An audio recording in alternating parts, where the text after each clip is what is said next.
When you think of evil, when you contemplate the callousness and mean-spirited side of mankind, we as a society invariably come to the same conclusion. We imagine the single most dastardly and cold-hearted man in human history. One name always comes to mind.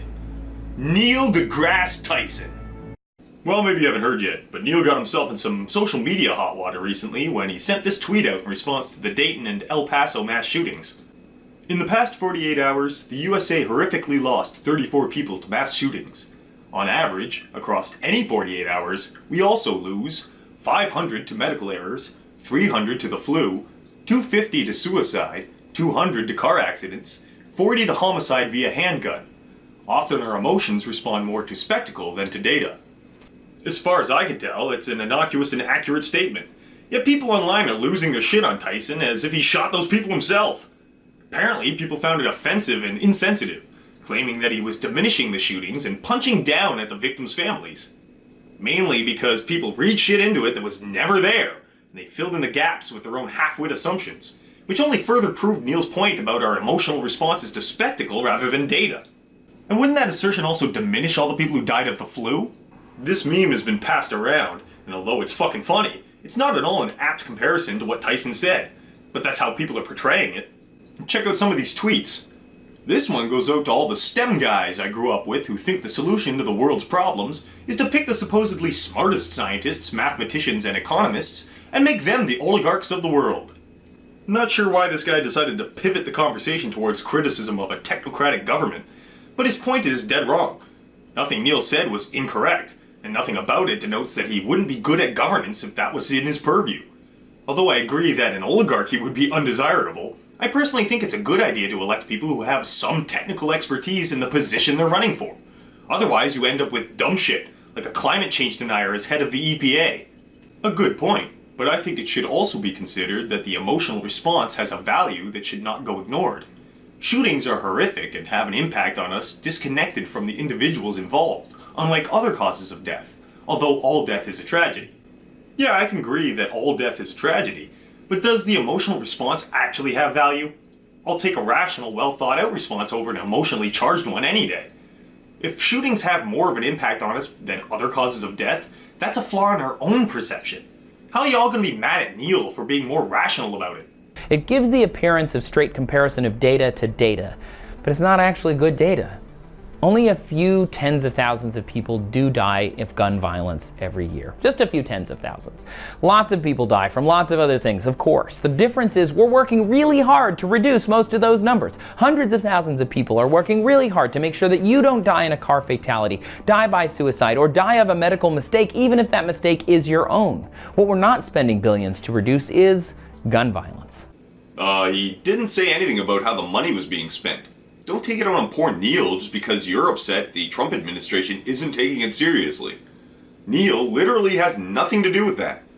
He was talking about the public's emotional reaction, not the policy surrounding it. So why are you making it about gun control policy?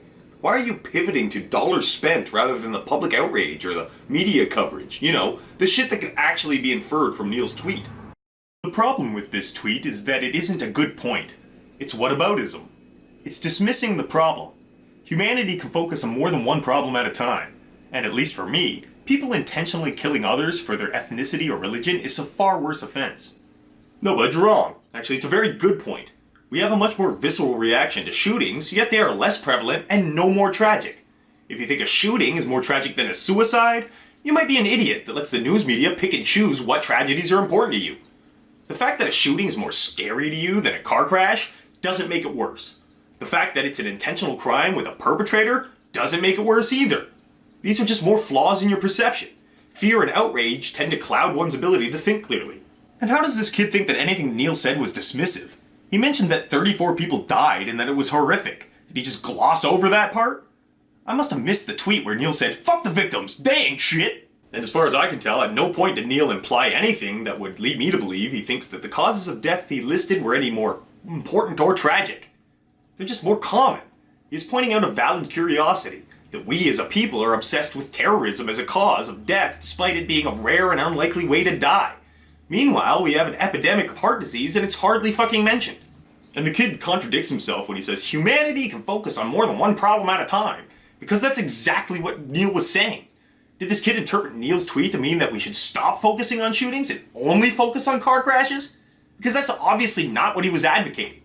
Neil is the one saying we should focus on fixing all of these problems. And this kid is the one who wants to dwell on this one single problem, like it's the most important one to fix first. And yes, killing people is a worse offense, but that's only because most of the things Neil listed are not criminal offenses.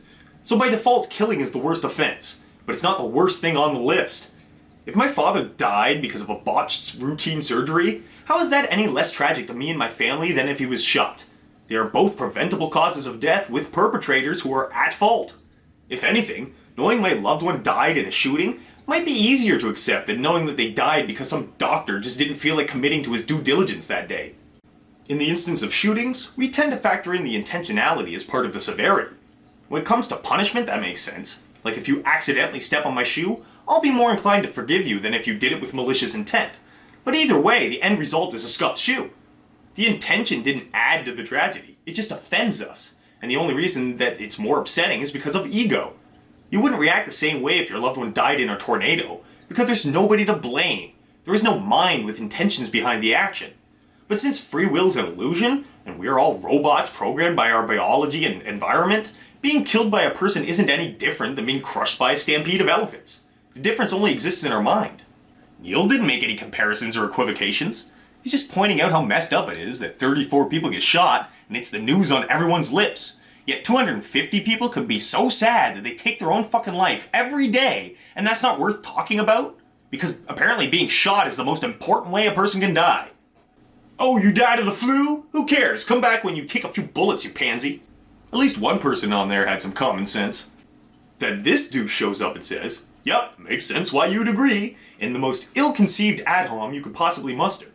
He posts her info, and I'm not sure if he's trying to highlight her Christianity or her Trump support, but either way, neither of those things seem to have anything to do with, well, anything. So I replied, agree with facts? Why wouldn't one do that? A complete lack of empathy and an enormous ego. Knowing about stars doesn't make you a decent human. Ragging on a scientist on Twitter because you misinterpreted something he said doesn't make you a decent human either. But I'm willing to bet that Neil is better than most of you. I'm way more offended by this, and that makes me a better person than you, Neil. The most ethical person is the one most outraged. I'm so much better than you, I just had to come on Twitter and berate you to prove it. Nothing he said denotes an enormous ego. He didn't aggrandize himself or anything. And how is he lacking empathy? He mentioned that it was a horrific tragedy. So what, he just didn't show enough remorse for you? What is this, North Korea? He didn't cry hard enough for dear leaders, so you want to throw him in front of the firing squads of Twitter outrage? Get the fuck out of here. It's not a contest where the person who sheds the most tears is the best person. If anything, most of these reactions are as unnecessarily over the top as they claim Neil's was too shallow. Being somber is normal, but so many people are howling lamentations online as if they were the ones murdered. To me, it's as absurd as showing up to a funeral of a complete stranger and crying louder than anybody there. Maybe it makes perfect sense for a tismy scientist to tweet about data rather than some pandering thoughts and prayers shit. And it doesn't make sense for you to get all butthurt about it. And y'all are acting like he tweeted directly to the families of the victims and laughed in their faces or some shit. He posted some facts on a public forum. He was likely sitting in his underwear on his couch at home. He was under no obligation to engage in the decorum one would expect if you were talking directly to those affected. He was addressing the public as a whole. The reactions make it seem like he drove to the funeral and started bringing up mortality statistics in the eulogy, then ran into the pews and started slapping the mourning family members in the face all at once like the Three Stooges. Yeah, I know, the wound is still fresh and you're all very sensitive, but you're getting mad at a scientist for stating facts. You can claim it wasn't appropriate because it was too soon, but quite frankly, we have these shootings on a weekly basis now, so when is it not too soon? At this rate, nobody will ever get a chance to discuss it because there's always another shooting. And people are reading things into it that weren't even implied. They have the same sort of derangement syndrome that causes them to pick anything they can sink their teeth into. And this is just a big shame game for most people. If you're gonna engage in a call-out culture, at least make sure that the people you're calling out actually did something worthy of being called out for first.